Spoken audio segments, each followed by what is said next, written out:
ఖబర్దార్ ఉమర్, నువ్వు మాట్లాడినదానికి నీకు సరైన బుద్ధి చెప్తారు. నువ్వు ఏమనుకుంటున్నావో ముక్తారన్న గురించి. మాకు తక్కువ తెలుసు ముక్తారన్న గురించి, కానీ మీకే ఎక్కువ తెలుసు. ఈ రకంగా మాట్లాడితే పద్ధతిగా ఉండదు. సోమవారం నుంచి మళ్ళీ సోమవారం వస్తుంది. సోమవారం పోతే మళ్ళీ సోమవారం రాదనుకుంటున్నామో. హెచ్చు తగ్గులు వస్తూనే ఉంటాయి. సోమవారం వస్తుంది, మంగళవారం అన్నీ వస్తాయి. ఒళ్ళు దగ్గర పెట్టుకుని మాట్లాడును. ఇంకోసారి కానీ ముక్తారన్న గారి తప్పుగా మాడితే నీకు ఖబర్దార్ ఖబర్దార్ ఖబర్దార్. ఒళ్ళు దగ్గర పెట్టుకుని మాట్లాడు, లేకుంటే నీకు తగిన బుద్ధి ఖచ్చితంగా చెప్తాం. నీకు హెచ్చరిస్తున్నా.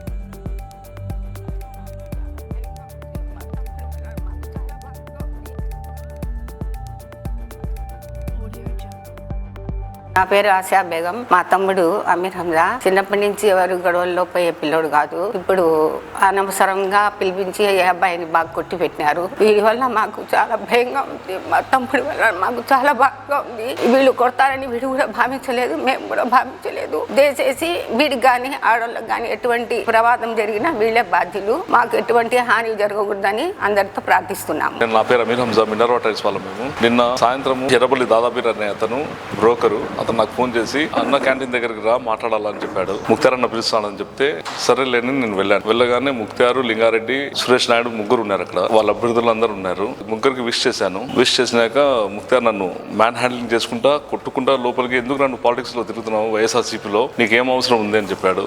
లేదు నా ఏమన్నా ఉంటే మాట్లాడతాంలేనా అంటే, లేదు మాట్లాడేది ఏముందిరా, నీతో మాట్లాడేది ఏం లేదు కొడుక, నువ్వు తెల్లవారులు వాళ్ళతో తిరుగుతున్నావు, ఫ్లాగ్ తీసుకుని ఒకసారి బస్సులో ఒక్కసారి అని ఫ్లాగ్ లో బస్సులో అన్ని చోట్ల మీరు తిరుగుతారని చెప్పి నన్ను కొట్టి నోటికి వచ్చినట్టు తిట్టి నాకు చాలా ఇబ్బంది పెట్టి, మీరు నీకు ఈయనే చంపి ఈయనే పుడుస్తామని చెప్పి వాళ్ళు నాకు చాలా ఇబ్బంది పెట్టారు, కొట్టారు. నేను రాత్రి 7:40 నుంచి 9:30 వరకు ఆడనే ఉన్నాను. 9:30కు నా దగ్గర ఉండే కార్ ఒకటి ఉంది, ఇన్నోవా ఉంటే, ఆ ఇన్నోవా ఇంటి డాక్యుమెంట్స్ అన్నీ నాకు సబ్మిట్ చేసి నువ్వు బయటికి పోవాలా, లేకపోతే నీకు బయటికి కూడా పోనీయను అని చెప్పి నన్ను భయపడించి భయభ్రాంతులు చేసి నన్ను చాలా ఇబ్బంది పెట్టి నా దగ్గర నుంచి కార్ లాక్కొని, నా దగ్గర నుంచి డాక్యుమెంట్స్ లాక్కొని, నువ్వు కార్ కోసం కానీ డాక్యుమెంట్స్ కోసం కానీ అన్న క్యాంటీన్ కాడికి వస్తే మళ్ళా కొట్టి చంపుతామేమో అని చెప్పి భయపడిచ్చారు. నేను వాళ్ళ కాడ నుంచి బయటికి వచ్చినాక మా పార్టీ వాళ్ళకి ఫోన్ చేసి ఇట్లా నాకు జరిగిందని చెప్తే వెంటనే చాంద్ బాషా, బంగారెడ్డి అన్న, వంశీధర్ అన్న అందరు కలిసి నాకు స్టేషన్ కాడికి నాకు వచ్చి కంప్లైంట్ రాపిచ్చి నాకు వాళ్ళు తోడుగా ఉన్నారు. ఇంకో చిన్న విషయం మర్చిపోయాను. నాకు ఫస్ట్ అతను వార్నింగ్ ఇచ్చింది మైనార్టీ తరపున. నేను మైనార్టీ లీడరు, నా ద్వారా మీరు అందరూ ఉండేది, మైనార్టీ రికగ్నేషన్ నేనే చెప్పించేది. సో నేను లేదు మీరు లేరు, నేనే మీ ముందర నిలబడతానని చెప్పాడు. అది అవాస్తవము. వాడు ఎవరికి మైనారిటీస్కి సపోర్ట్ చేయడు. మాటలు కోటలు దాడతాయి కానీ పనులు ఏవి చేయడు. మాకు మా రాచమల్లి శివప్రసాద్ అన్న, బంగారెడ్డి అన్న, కిరణ్ అన్న వీళ్ళు మాటలు తక్కువ పనులు ఎక్కువ. వీడు ఊరికే మాటలు సోదులు చెప్తుంటాడు. నాకు వాడు ఒకటే మాట చెప్పినాడు, మైనార్టీ తరపున నువ్వు వెళ్ళొద్దు, నా కాడికి రా, నీకు జస్టిస్ చేస్తా అని చెప్పినాడు. వాడికి నేను మైనారిటీని కూడా అనుకోకుండా మాకు తెలిసినోడని పోతే వాడు నాకు ఇట్లా చేశాడు. వాడు మైనారిటీస్కి వాడు ఎప్పటికీ ఏం చేయడు. వాడు మైనారిటీ ఓట్లు వాడుకుంటాడు అంతే తప్ప వాడికి ఏది చేత కాదు. వాడిని ఎవరు నమ్మకండి. నేను చాలా ఇబ్బంది పడినా. నేను ఇది వాస్తవంగా మీకు సిన్సియర్గా చెప్తున్నా, ముక్తారు మైనారిటీ మనిషి కానే కాదు, మనిషే కాదు అసలు. వాడిని నమ్ముకుంటే మీరు నాశనం అయిపోతారు.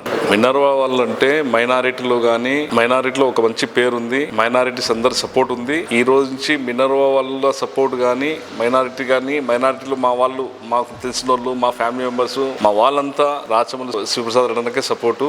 నీకు ఎవ్వరు మా వాళ్ళు ఎవరు ఓటు వేయకుండా చేసే పూచి మాది, మేము చూసుకుంటాం. ఇంకా నువ్వు ఇబ్బంది పడకుండా హ్యాపీగా ఇంట్లో కూర్చో, మిగతాదంతా మేము చూసుకుంటాం.